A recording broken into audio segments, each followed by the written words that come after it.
ಎಲ್ಲರಿಗೂ ನಮಸ್ಕಾರಗಳು. ನಾವು ಅಟಲ್ ಬಿಹಾರಿ ವಾಜಪೇಯಿ ವಸತಿ ಶಾಲೆ ತಪ್ಸಿಯಿಂದ ಬಂದಿದ್ದೇವೆ ಹಾಗೂ ಸಂವಿಧಾನ ರಚನೆಯ ದಿನದ ಬಗ್ಗೆ ಒಂದು ಕಿರು ನಾಟಕವನ್ನು ನಿಮ್ಮ ಮುಂದೆ ಮಾಡಲಿದ್ದೇವೆ. ಇಲ್ಲೆಲ್ಲ ಸಭೆ ಸೇರಿರುವ ನನ್ನ ಪ್ರೀತಿಯ ನಾಗರಿಕರಿಗೆ ನನ್ನಿಂದ ನಮನಗಳನ್ನು ಸಲ್ಲಿಸುತ್ತಾ, ಈಗಾಗಲೇ ನೀವು ಕೇಳುವ ಶ್ಲೋಕದ ಬಗ್ಗೆ ನಿಮಗೆ ಅರ್ಥವಾಗಿರಬೇಕಲ್ಲವೇ? ಅದರ ಅರ್ಥ ಸಮಾಜದ ಸುಖ ಶಾಂತಿಗಾಗಿ ದೇವರು ಯಾವುದಾದರೂ ಒಂದು ರೂಪದಲ್ಲಿ ಮತ್ತೆ ಜನಿಸುತ್ತೇನೆ ಎಂದು ಹೇಳಿದ. ಅದೇ ರೀತಿಯಾಗಿ ಶತಮಾನಗಳಿಂದ ಹಿಂದುಳಿದ ವರ್ಗದವರ ಮತ್ತು ತುಳಿತಕ್ಕೆ ಒಳಗಾದವರ ಬಾಳಿನಲ್ಲಿ ಬೆಳಕಾಗಿ ಮೂಡಲು ಶ್ರೀರಾಮ್ಜಿ ಸತ್ಪಾಲ್ ಹಾಗೂ ಶ್ರೀಮತಿ ಭೀಮಾಬಾಯಿಯವರ ಮಡಿಲಿನಲ್ಲಿ ಏಪ್ರಿಲ್ 14, 1891ರಲ್ಲಿ ಡಾಕ್ಟರ್ BR ಅಂಬೇಡ್ಕರ್ ಅವರು ಜನಿಸಿದರು. ಅದೇ ರೀತಿಯಾಗಿ ನಮ್ಮ ಸಮಾಜದ ಸುಖ ಶಾಂತಿಗಾಗಿ ಸಂವಿಧಾನವನ್ನು ರಚಿಸಿಕೊಟ್ಟರು. ಈ ಸಂವಿಧಾನವನ್ನು ರಚಿಸಲು 2 ವರ್ಷ 11 ತಿಂಗಳು ಮತ್ತು 18 ದಿನಗಳಾಯಿತು. ಈ ನಮ್ಮ ಅಂಬೇಡ್ಕರ್ ಅವರು ನಮಗೆ ಮೂಲಭೂತ ಹಕ್ಕುಗಳು ಮತ್ತು ಮೂಲಭೂತ ಕರ್ತವ್ಯಗಳನ್ನು ಒದಗಿಸಿಕೊಟ್ಟಿದ್ದಾರೆ. ಇನ್ನು ಈ ಸಂವಿಧಾನದ ಬಗ್ಗೆ ನನ್ನ ಸಹಪಾಠಿಯು ಮುಂದುವರಿಸುತ್ತಾರೆ. ನಾನು ಭಾರತದ ಸಂವಿಧಾನ, ನನ್ನನ್ನು ಡಾಕ್ಟರ್ ಅಂಬೇಡ್ಕರ್ ಅವರು ನಿಮ್ಮೆಲ್ಲರ ಸುಖ ಶಾಂತಿಗಾಗಿ ನನ್ನನ್ನು ರಚಿಸಿದ್ದಾರೆ. ಆದರೆ ನಮ್ಮ ದೇಶ ಸ್ವತಂತ್ರ ಹೊಂದಿ ಇಷ್ಟು ವರ್ಷಗಳಾದರೂ ನನ್ನನ್ನು ಪರಿಪೂರ್ಣವಾಗಿ ಒಪ್ಪಿಕೊಂಡಿರಲಿಲ್ಲ. ಜನ ನನ್ನನ್ನು ಸ್ವೀಕಾರ ಮಾಡಲು ಹೆದರುತ್ತಾರೆ, ನನ್ನನ್ನು ಹರಿಯುತ್ತಾರೆ, ನನ್ನನ್ನು ಅಪಹಾಸ ಮಾಡುತ್ತಾರೆ. ಒಂದು ವೇಳೆ ನಾನೆಲ್ಲಾದರೂ ಕುಸಿದು ಹೋದರೆ, ನನ್ನ ಉಸಿರು ನಿಂತು ಹೋದರೆ ನಿಮ್ಮೆಲ್ಲರ ಗತಿ ಏನು? ಅದಕ್ಕಾಗಿ ನನ್ನನ್ನು ತಿಳಿದುಕೊಳ್ಳಿ. ಅಪ್ಪ, ನಾ ಸ್ಕೂಲ್ ಹೊತ್ತಿದಿಂದ ಹಂಪಿಗೆ ಟೂರಿಗೆ ಹೊಂಟರು, ನಂಗೆ ಪರ್ಮಿಷನ್ ಕೊಡು. ಟೂರಿಗೆ ಹೊಂಟಿ? ಎಲ್ಲಾರು ಮನೆ ಹೆಣ್ಮಕ್ಳು ಎಲ್ಲಾರು ಸ್ಕೂಲಿಗೆ ಕಳ್ಸಾಕನ ಹೆದರ್.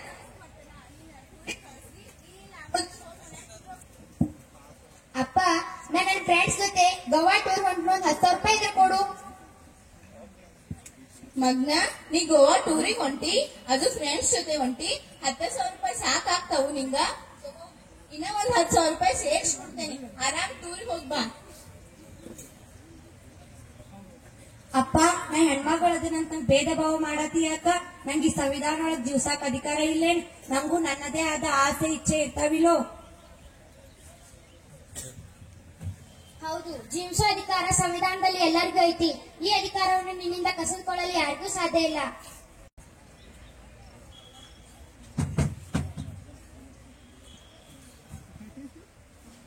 ನಿನ್ ಕಣ್ಣದು ಕಾಣಿಸ್ತಾವೇನಿದು? ನನ್ನಿಂದ ತಪ್ಪಾಗೈತಿ, ನನ್ ಕ್ಷಮಿಸ್ಬಿಡ. ನಾನ್ ಸರಿಯಾದ ದಾರಿಂದನ ಹೊಂಟೀನೋ, ಆದ್ರೆ ನೀನೇ ನನ್ ಬಂದಿಕ್ಕೆ ಹಾದಿ. ನನಗ ಹಿಂಗ್ ಮಾತಾಡ್ತೀನಿ? ಕಣ್ಣಂಗಿಲ್ಲ ಬಿಡಂಗಿಲ್ಲ, ನಡಕುಟ್ಟ ನಡಿ. ನಾ ಕೂಟ ಆದ್ರ ಅದೇ ನನ್ ತಪ್ಪಲ್ಲ. ಆ ದೇವ್ರ ನನ್ ಹೆಂಗ್ ಹುಟ್ಟಿಸಿದಲ್ಲ, ನಾ ಹಂಗ್ ಹುಟ್ಟಿದಾನೆ. ಈ ಸಂವಿಧಾನ ಬದುಕಾಕ್ ನಂಗೇನ್ ಹಕ್ಕಿಲ್ಲ. ನಿಜವಾಗ್ಲೂ ಇದೆ, ಈ ಸಂವಿಧಾನದಲ್ಲಿ ಬದುಕಾಕ್ ನಿನಗೂ ಹಕ್ಕೈತಿ. ಈ ಹಕ್ಕನ್ನು ನಿನ್ನಿಂದ ಕಿಸ್ಕೊಳಕ್ ಯಾರಿಗೂ ಅಧಿಕಾರ ಇಲ್ಲ. ನಮಸ್ತೆ ಸರ್. ನಿಮ್ ಕಾಲೇಜ್ದಾಗ ನಂಗೊಂದು ಅಡ್ಮಿಷನ್ ಬೇಕಾಗಿತ್ತು.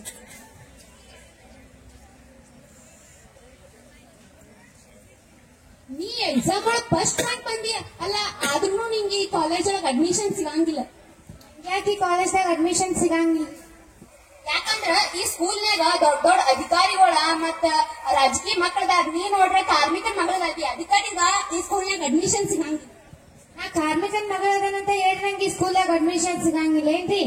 6ರಿಂದ 14 ವರ್ಷದ ಎಲ್ಲಾ ಮಕ್ಕಳು ಉಚಿತ ಮತ್ತು ಕಡ್ಡಾಯ ಶಿಕ್ಷಣ ಪಡೆಯಕ ಬೇಕ್ರಿ. ಶಿಕ್ಷಣ ಪಡೆದುಕೊಳ್ಳಕ್ ಪೂರ್ತಿಯಾದ ಅಧಿಕಾರ ಐತಿ. ಈ ಅಧಿಕಾರವನ್ನು ನಿನ್ನಿಂದ ಕಸಿದುಕೊಳ್ಳಕ್ ಯಾರಿಗಿಂತೂ ಸಾಧ್ಯ ಇಲ್ಲ.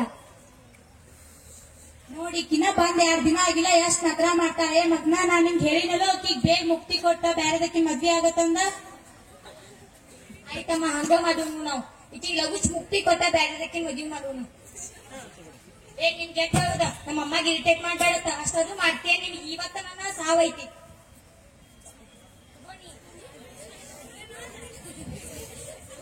ಇನ್ ಸಾಕ್ ಬಿಡ್ರಿ, ನಂಗೂ ಈ ಸಂವಿಧಾನ ಒಳಗ ಅಧಿಕಾರ ಚಲಾಯಿಸೋಕೈತಿ. ನಾ ಏನಾರ ಮನಸ್ ಮಾಡ್ರೆ ನಿಮ್ಮಿಬ್ಬರ ಮ್ಯಾಗ ಕಾನೂನಿನ ಪ್ರಕಾರ ಅಧಿಕಾರ ಚಲಾಯಿಸಬಹುದು. ಅರೆ, ನೀವೇನ್ ಮಾಡತ್ತೀರಿ? ಈ ರೀತಿಯಾಗಿ ಹೆಣ್ಮಕ್ಳ ಮೇಲೆ ಶೋಷಣೆ ಮಾಡ್ಬಾರ್ದ, ಮಾಡ್ರೆ ನಿಮಗ್ ಜೈಲ್ ಶಿಕ್ಷೆ ಆಕೈತಿ.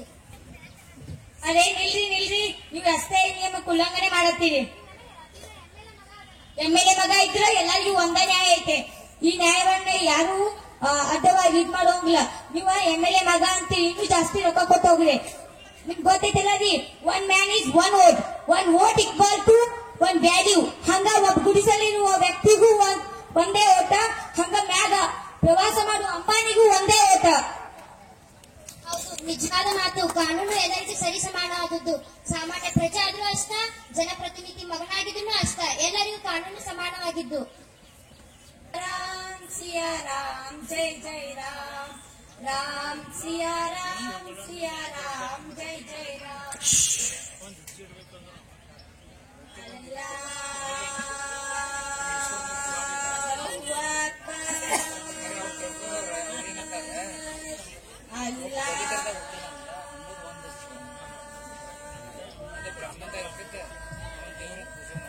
ನೀವೇನ್ ಮಾಡತ್ತೀರಿ? ನೀವು ಇಲ್ಲಿ ಪ್ರೇಯರ್ ಏನ್ ಮಾಡಂಗಿಲ್ಲ. ಇದು ಕ್ರಿಶ್ಚಿಯನ್ಸ್ ಜಾಗ ಐತಿ.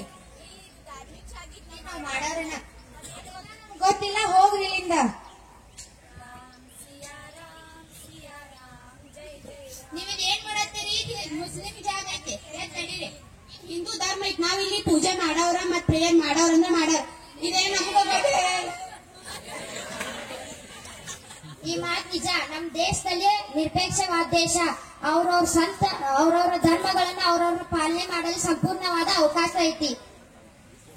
ಈ ಬೃಹತ್ ಸಂವಿಧಾನವು 448 ವಿಧಿಗಳು ಮತ್ತು 12 ಅನುಸೂಚಿಗಳು ಮತ್ತು 25 ಭಾಗಗಳನ್ನು ಒಳಗೊಂಡಿದೆ. ಇಡೀ ಈ ಭಾರತದ ಜನಾಂಗ ಸಮೂಹಕ್ಕೆ ಆಶ್ರಯವಾಗುವಂತ ಈ ಸಂವಿಧಾನವನ್ನು ನಾವು ನವೆಂಬರ್ 26, 1949ರಂದು ಅರ್ಪಿಸಿಕೊಂಡಿದ್ದೇವೆ ಮತ್ತು ದಿನಾಂಕ ಜನವರಿ 26, 1950ರಂದು ಜಾರಿಗೆ ಬಂದೆ. ಬನ್ನಿ, ನಾವೆಲ್ಲರೂ ನಮಗೆ ಸಂವಿಧಾನ ಕೊಟ್ಟಂತ ಹಕ್ಕುಗಳ ಬಗ್ಗೆ ತಿಳಿದುಕೊಳ್ಳೋಣ.